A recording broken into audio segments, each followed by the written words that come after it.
Hi, welcome back to another week of Rabbi Aaron's Attitude Adjustment. Now, are you still sick and tired of being sick and tired? Or have you started down the right path? Now, we told you in the beginning that this is a simple method. Not easy, but simple.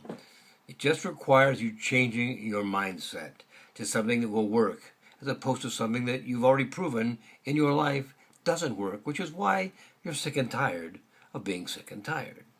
We talked about Emunah, how strong it is, how it helps us to know that everything comes from Hashem, that it all has purpose, and that purpose always, whether we see it or not at the moment, is for our ultimate good because Hashem is a loving Father. He doesn't do anything for nothing, and He only wants what's best for His children, the same way that we only want what's best for our children. Now, last week we talked about Teshuvah, which is pretty heady stuff, particularly around Rosh Hashanah, which is less than 2 weeks away. We talked about how important it is to get close to Hashem by saying, I appreciate everything you've given me, and I am so sorry in the areas that I've let you down. But how do we know what these areas are that we've let Him down in? Well, a lot of people say to me, Rabbi Aaron, I don't understand something. When you buy stereo equipment, or a TV, or a car, anything of any consequence, anything of any great value on a physical level, it has an owner's manual. It tells you what to do, what not to do, how to make it last properly, and how to get the most use out of it. Why isn't there an owner's manual for humans, for the body, for the mind, for the psyche, for the soul? Well, I'm going to tell you a secret. There is. And it's called Torah. And it was given over 3,000 years ago. So by now we have a pretty good idea that what it teaches us is right and it does work. Now, we talk about 3,000 years ago as the Ten Commandments, but it was also given down to us. The Torah was given in its completeness at Mount Sinai.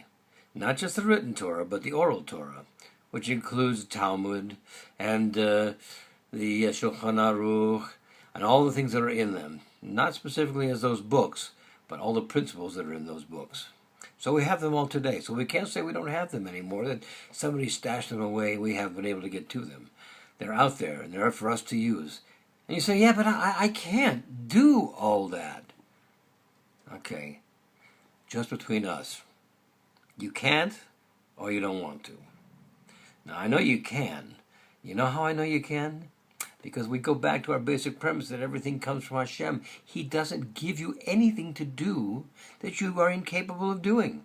Therefore, when He gives you a book that tells you what you should eat, how you should live, how you should bathe, how you should keep yourself clean, how you should get yourself ritually pure, what ritual impurity is and why you need to get yourself ritually pure, and a plethora of other things, apparently you can do them. Otherwise, they wouldn't have been given to you to do. So we do these things on a regular basis, and these things bring us closer to the source, closer to Hashem. They put us in a place where we can always say, thank you, Hashem, for all you give us.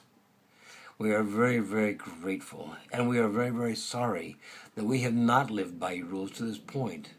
But we're going to try in the future to do better. But we need your help, because we haven't done it to this point, or we haven't done it properly to this point, or we haven't done it to the best of our abilities to this point. So please help us to do better. And then we need to do better. We need to take the effort that it takes. It's not that we can't do it, it's that we don't want to do it. Now, to say we don't want to do it is almost like telling the manufacturer of your automobile that even though his manual says you should change your oil every 3,000 miles, you don't feel like doing that. 30,000 sounds better to you. So you don't change it for 30,000 miles, and you can imagine what happens to your car. We don't have to go into the mechanical dynamics of what it is, but let's suffice it to say that it will not run the way it was designed to run. The same is true with you and the laws of Hashem. They're immutable laws. They don't change. They cannot be altered. Hashem tells us you don't add a letter, you don't subtract a letter. They are perfect the way they are. Follow them, and He tells you your life will be bliss. He tells you exactly what you can expect to have. And we're going to go into that more next time we talk. So if you have any questions or any comments, please let me know. Put them in a comment underneath this post, or send them in a private message to me. And most of all, if you find this of value and you know people who would be appreciating it, please pass it to them as well. You have a wonderful Shabbos, and we'll talk again next week. Be well. All the best.